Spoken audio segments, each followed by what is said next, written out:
I've already turned down several couples. Did she tell you that? Yes. Well, what kind of people are you looking for? I want to hear from her first before I talk to you.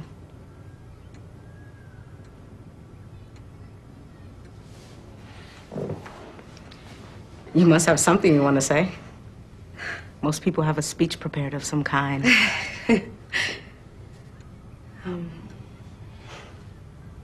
Come on. What did you expect from this meeting? Well, I didn't expect to feel like I've been dragged into a principal's office, which is how I feel right now. Okay, good answer. Okay. I'll ask you some questions. Do you believe in God? I was raised Catholic. Do you believe in God? But I'm not a very religious person, but Joseph is, aren't you? You don't believe that a higher being created you and loves you and looks after you?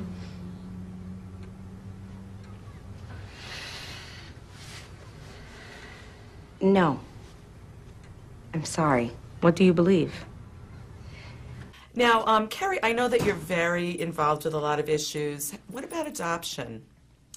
Oh, you know what's funny? It wasn't really until we started doing press for this film that I thought that this was a film about adoption. Like, I never really thought about it in those terms, to be honest with you. So, I haven't really thought a lot about it as a political issue, or, I mean, this film, to me, is really a beautiful story about people and living their lives and navigating complicated relationships, and everything's political, but I just haven't really thought about that part of it a lot. Would you consider it for your own at some Yeah, point? I've thought about it. I mean, I haven't made any decisions about it, or any form of motherhood for that matter, but I have thought about it.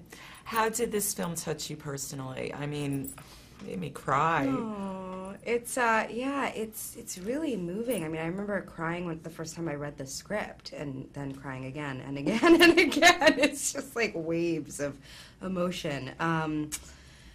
You know, I just think it's so real. I think that's what resonates, is the writing. From the moment I read the script, it just felt so pure and organic and authentic. And I think Rodrigo's such a great director that comes across in the film, and the performances and the cinematography and the music. Everything is just so kind of pure and true to life, and I think that's why it resonates with people.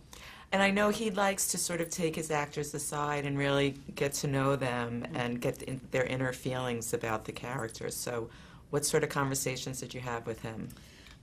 You know, we talked a little bit, but what I really love about how Rodrigo works is he really trusts you as an actor. He trusts you to kind of know yourself and know your toolbox, know yourself as an artist and as a craftsperson, and he really just tries to create the most supportive environment possible for you to do good work. And then he's just really immensely supportive and encouraging. And you're off tonight from your show. I am. This is my one night off a week.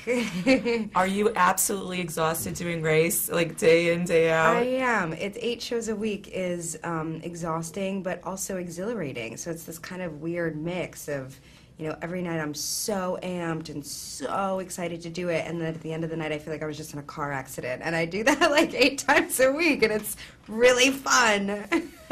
Especially, I would assume, living with this character for so long, she's got to bleed into you somehow at the end of the day. They all do. I'm not one of those actors who's really good at leaving my work at work. I have a hard time doing that. So I often feel like when I start a project, I feel like I don't know anything about them, and I'm always terrified in the beginning. Like, I don't know how to do this. I don't know how to be her. I don't know. And then by the end of the project, I always feel like we're the same person. And so it's a weird kind of mind trip. But this character I'm playing on Broadway right now is Susan is a trip. So, yeah. So how is she sort of affecting your everyday life? You know, if you can.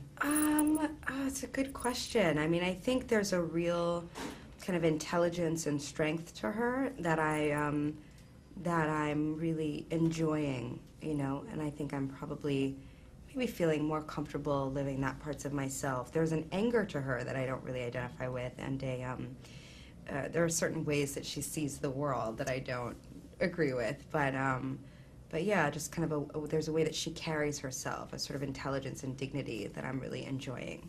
Is that you on the poster in that red dress? It's not, no. No, but I said to the marketing guys, that's like the easiest diet I ever went on, that poster, because everybody thinks it's me, and she looks hot.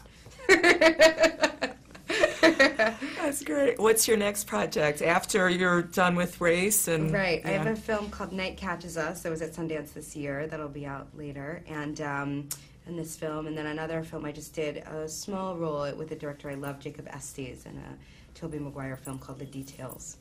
Oh, great. Looking Yeah. forward to that. Yeah. Thank you. Thank you. Good to see you. You too.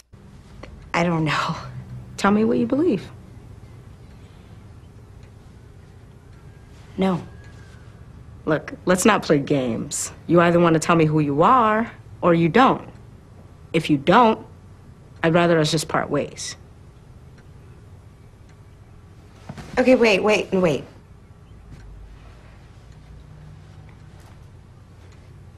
Sit down. Please.